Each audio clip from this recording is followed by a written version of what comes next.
हर कारोबार की अपनी एक ज़बान होती है, एक ऐसी ज़बान जो मुनाफे, नुकसान, असासों और कर्ज़ों की कहानियाँ सुनाती है। ये पैसों की ज़बान है, लेकिन इस ज़बान को बोला और समझा कैसे जाता है? इसका जवाब है अकाउंटिंग। तो आइए इस दिलचस्प दुनिया में चलते हैं जहां हर नंबर एक पूरी कहानी बयान करता है। तो सबसे बड़ा सवाल यही है, कोई भी बिजनेस, चाहे वो गली के कोने पर एक छोटी सी दुकान हो या फिर दुनिया की कोई बहुत बड़ी टेक कंपनी, उसे आखिर ये पता कैसे चलता है कि वो फायदे में है या नुकसान में, जीत रहा है या हार रहा है? जवाब आदाद और शुमार की उसी जबान में छुपा है।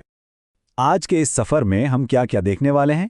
सबसे पहले हम बात करेंगे कि अकाउंटिंग को कारोबार की ज़बान क्यों कहते हैं। फिर देखेंगे कि इसे इस्तेमाल कौन करता है। उसके बाद हम अकाउंटिंग के उसूलों, इसकी सबसे अहम मसावात और आखिर में हकीकी दुनिया में इसकी अहमियत पर नज़र डालेंगे। तो हमारा पहला पड़ाव, कारोबार की ज़बान।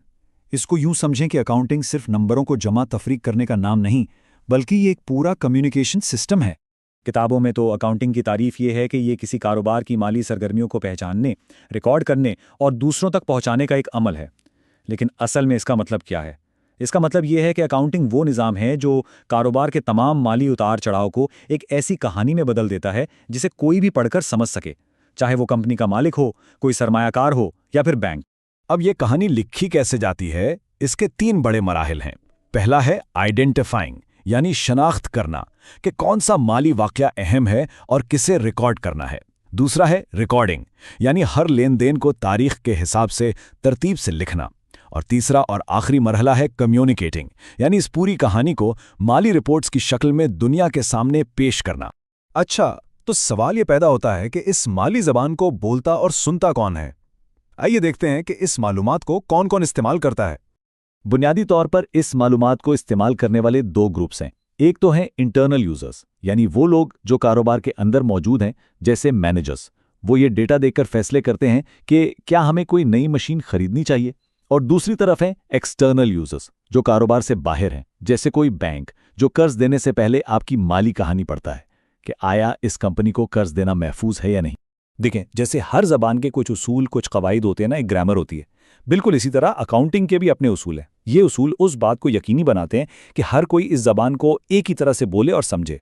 दुनिया भर में 2 बड़े मयारात चलते हैं। एक है अमेरिका का गैप, जो एक बहुत तफसीली हिदायतनामे की तरह है जिसमें हर चीज़ की वजाहत होती है। और दूसरा है IFRS, जो दुनिया के बेशतर ममालिक में इस्तेमाल होता है। ये आपको मंजिल बताकर रास्ता खुद मुंतखब करने की थोड़ी ज़्यादा आज़ादी देता है। मकसद दोनों का एक ही है, शफाफियत और मुवाजना। इन बड़े मयारात के नीचे 4 बुनियादी उसूल हैं जो अकाउंटिंग की पूरी इमारत को सहारा देते हैं। आइए इन सतूनों पर एक नज़र डालते हैं। पहला है पैमाइश का उसूल, यानी मेजरमेंट प्रिंसिपल। ये कहता है कि असासों को इनकी असल कीमत खरीद पर ही रिकॉर्ड किया जाएगा।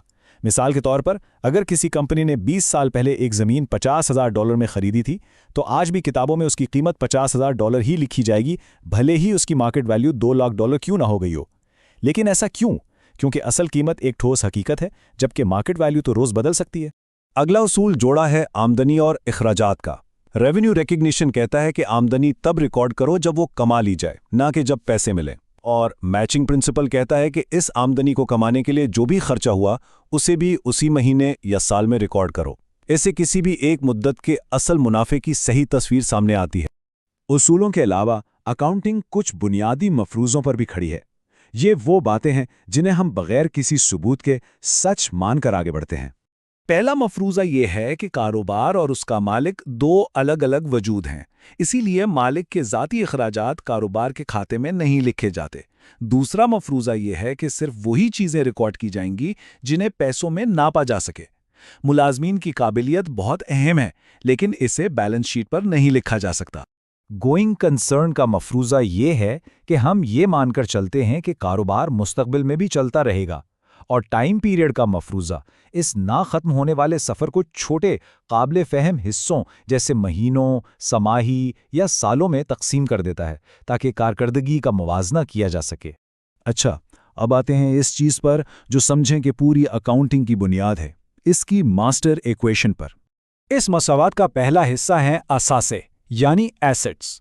ये वो तमाम कीमती चीज़ें हैं जो कारोबार की मिल्कियत में हैं और जिनसे वो आमदनी पैदा करता है, जैसे कैश, ज़मीन, इमारतें, यहाँ तक कि पेटेंट जैसे गैर महसूस असासे भी। दूसरा हिस्सा हैं वाजिबात यानी लायबिलिटीज। ये वो तमाम कर्जे हैं जो कारोबार ने दूसरों को अदा करने हैं। आसान अल्फाज में ये असासों पर दूसरों का दावा है। और आखिर में है ओनर्स इक्विटी। अगर कारोबार के तमाम असासों में से उसके तमाम कर्जे निकाल दिए जाएं तो जो कुछ बाकी बचता है वही मालिक का है। ये कारोबार में मालिक का असल हिस्सा है। और ये है वो मशहूर मसावात, असासे बराबर हैं वाजिबात जमा मालिक की इक्विटी के। ये अकाउंटिंग का बुनियादी कानून है। हर एक लेन देन इस तराजू के पड़ों को हिला सकता है, लेकिन ये तवाज़न कभी कभी नहीं टूटता। ये हमेशा बराबर रहता है। तो आखिर में ये सारा इल्म अमली जिंदगी में कहाँ काम आता है? आइए देखते हैं कि इस जुबान सीखने के बाद कौन कौन से दरवाजे खुलते हैं। अकाउंटिंग का इल्म बहुत से रास्तों की तरफ ले जाता है। आप पब्लिक अकाउंटिंग में कंपनियों के खातों की जांच पड़ताल कर सकते हैं, किसी बड़ी कंपनी के अंदर बजट बना सकते हैं, या फिर फोरेंसिक अकाउंटिंग में मालियाती जुराइम की तफ्तीश करने वाले सुराग रसां भी बन सकते हैं। जैसा कि कहा जाता है, अकाउंटिंग एक मुस्तहकम और हमेशा डिमांड में रहने वाला कैरियर है जिसके मौके तकरीबन हर इंडस्ट्री में मौजूद हैं। तो अब जबकि कारोबार की ये जुबान मालूम हो गई है, असल सवाल तो ये है कि ये नंबर्स क्या कहानियां सुनाएंगे।